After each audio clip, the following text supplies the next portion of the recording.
A ver, si cerramos los ojos y pensamos en la palabra millonario, la imagen es instantánea, ¿no? Vemos yates, autos deportivos, mansiones gigantes. O sea, el feed de Instagram de un influencer en Dubái, básicamente. Pero, ¿y si te digo que todo eso es un espejismo? ¿Y si la verdadera cara de la riqueza fuera, no sé, la de nuestro vecino? El que tiene una camioneta de hace 5 años y compra su ropa en rebajas. Es que esa idea choca con todo lo que nos han vendido. Totalmente. Pero fíjate que es justo el punto de partida de una de las investigaciones más reveladoras sobre el dinero.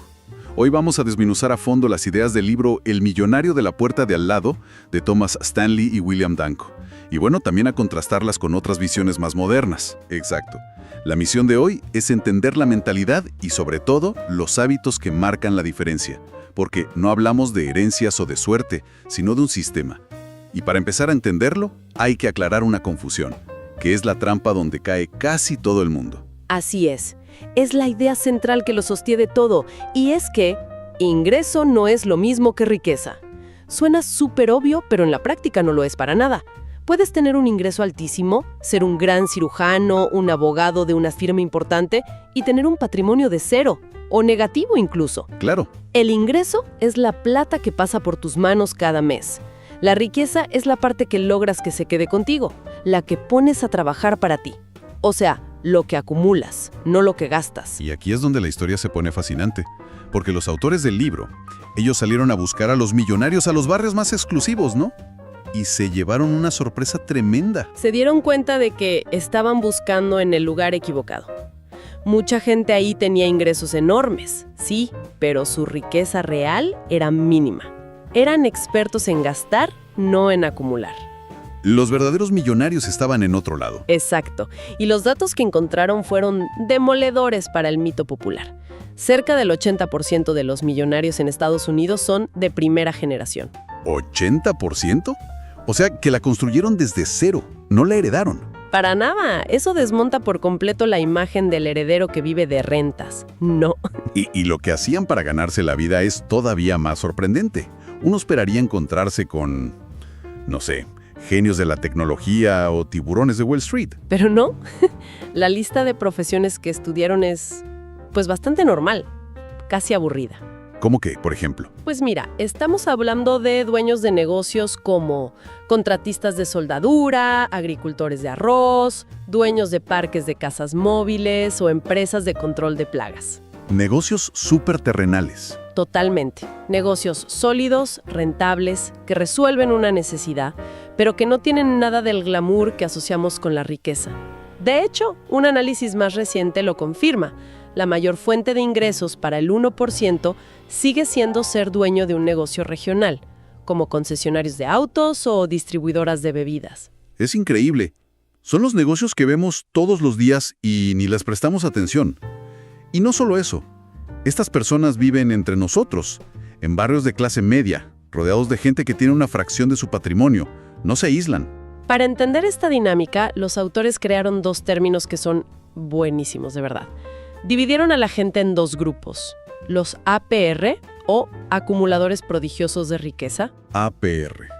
y los SAR, o subacumuladores de riqueza. A ver, un APR, un acumulador prodigioso. Suena como un superhéroe de las finanzas. Y en cierto modo lo es, ¿eh? Los APR son magos en convertir sus ingresos en patrimonio. Son personas que, sin importar cuánto ganen, acumulan una riqueza muy superior a la esperada para su edad y su ingreso. Son eficientes, metódicos. ¿Y los SAR? ¿Los subacumuladores? Me imagino a la persona con el sueldazo que siempre se queja de que no le alcanza el dinero. Exactamente. Los SAR son genios en convertir sus ingresos en nada, o peor, en deudas. Pueden ser médicos, ejecutivos con salarios enormes, pero gastan cada centavo en mantener un estilo de vida de alto estatus. La casa grande, los autos de lujo, las vacaciones exóticas, todo para la apariencia. Viven en una jaula de oro. Una rueda de hámster de consumo, total. Las fuentes proponen una fórmula, como un termómetro financiero, para que cualquiera pueda saber en qué categoría está, ¿no? Sí, y es súper directa. Multiplicas tu edad por tu ingreso anual bruto, o sea, antes de impuestos. Y el resultado lo divides entre 10. Ese número es el patrimonio neto que deberías tener. A ver, un ejemplo rápido. Alguien de 40 años que gana $100,000 al año. Ok, 40 por 100,000 son 4 millones. Dividido entre 10, 400,000. Ese es su patrimonio neto esperado. Entonces, si esa persona tiene 800,000, el doble. Es un claro APR, un acumulador prodigioso. Pero si tiene 200,000 o menos. Está en la zona SAR. Es una herramienta brutalmente honesta, ¿eh? Uf, sí. Entiendo el perfil, pero lo que me cuesta imaginar es el día a día. O sea, ¿cómo se ve en la práctica esta disciplina? ¿Qué es lo que hacen? O más bien, lo que no hacen. Mira, los autores identificaron 7 rasgos. Pero todo se puede reducir a 2 principios que van en contra de toda la cultura actual. El primero, viven muy, pero muy por debajo de sus posibilidades. Y el segundo, que es más psicológico. Para ellos, la independencia financiera es infinitamente más importante que mostrar un estatus social alto. Espera. Acabo de leer unos datos aquí en las fuentes y... es que no lo puedo creer. El precio más alto que el millonario típico pagó por un traje fue de $399. Así es. Eso es menos de lo que cuestan unos buenos audífonos. Y solo 1 de cada 100 pagó más de $2,800. Y sigue, ¿eh? Relojes. Olvídate de los Rolex o los Patek Philippe. Las marcas más comunes que encontraron en sus muñecas fueron Timex y Seiko. Un Timex. Relojes fiables, que dan la hora y punto. Lo de los autos es todavía más loco. Es el símbolo de estatus por excelencia, ¿no? Totalmente. Y resulta que sus marcas preferidas son Ford, Toyota, Honda. Y la mayoría no los compra nuevos, sino usados, de 2 o 3 años. Es que para ellos, el auto no es una declaración de quiénes son. Es una herramienta para ir del punto A al B. Hay un dato que lo resume todo, de verdad. Por cada millonario que tiene un traje de $1,000, hay al menos 6 personas que no son millonarias y que ganan mucho menos que sí lo tienen. Es una completa inversión de la lógica. La gente que quiere parecer rica compra cosas caras. La gente que es rica compra activos. Me pregunto cuánto de eso es una necesidad casi invisible. Porque el estatus es supervisible. El auto, el reloj. Pero la tranquilidad de tener un fondo de emergencia gigante, ese fondo vete al diablo, como lo llaman, es algo que solo sientes tú. Has dado en el clavo. No se trata de ser tacaño, sino de jugar una gran defensa financiera. La prioridad es minimizar el ingreso realizado, el que gastas y por el que pagas impuestos, y maximizar el ingreso no realizado, que es la apreciación de tu capital en inversiones en tu negocio. Claro. El verdadero lujo para ellos no es el auto nuevo, es la tranquilidad. Es saber que podrían vivir 10 años o más sin recibir un solo cheque. Esa paz mental es el objetivo final. Ok, entiendo la lógica. La defensa, la austeridad, la disciplina, tiene todo el sentido del mundo. Pero, ¿es suficiente? Porque aquí es donde surge un debate muy potente. Hay toda una corriente que critica este enfoque. Dicen que enfocarse solo en recortar gastos es una mentalidad de escasez. Es la gran objeción y es muy válida, ¿eh? La crítica principal es que, aunque la frugalidad es útil, por sí sola no te hará rico. El verdadero motor de la riqueza, según esta otra perspectiva, es generar un flujo de ingresos masivo. Claro, tiene lógica. Puedes recortar tu café diario hasta llegar a 0, pero tu potencial de ingresos es, en teoría, ilimitado. Exacto. Y seamos honestos, el estilo de vida que se describe en el libro, aunque es admirable, no es el sueño de nadie, ¿verdad? La idea de reparar tu propio auto el fin de semana o evitar viajar en avión para ahorrar no es lo que la gente imagina cuando piensa en libertad financiera. Quieren opciones, no privaciones. Totalmente. Una de las críticas más fuertes es que este enfoque de ahorro extremo puede llevar a una vida con arrepentimientos. Argumentan que es psicológicamente más poderoso, más motivador, pensar ¿cómo puedo ganar $500 más al mes? Que ¿de dónde puedo recortar $500? La primera pregunta expande tu mente, la segunda la contrae. Justo eso. Y ponen el ejemplo de las vacaciones. La idea de manejar 15 horas con los niños en el auto para ahorrar en boletos de avión suena a una tortura. Sí, por supuesto. La mentalidad de ataque diría, ok, los vuelos cuestan $1,500. ¿Qué habilidad puedo usar o qué servicio puedo ofrecer este mes para generar esos $1,500 y volar cómodo? Es un cambio de paradigma total. Es un cambio total.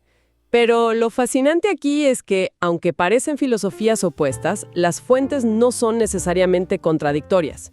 Se puede ver como un balance necesario entre ofensa, que es aumentar tus ingresos, y defensa, que es controlar tus gastos.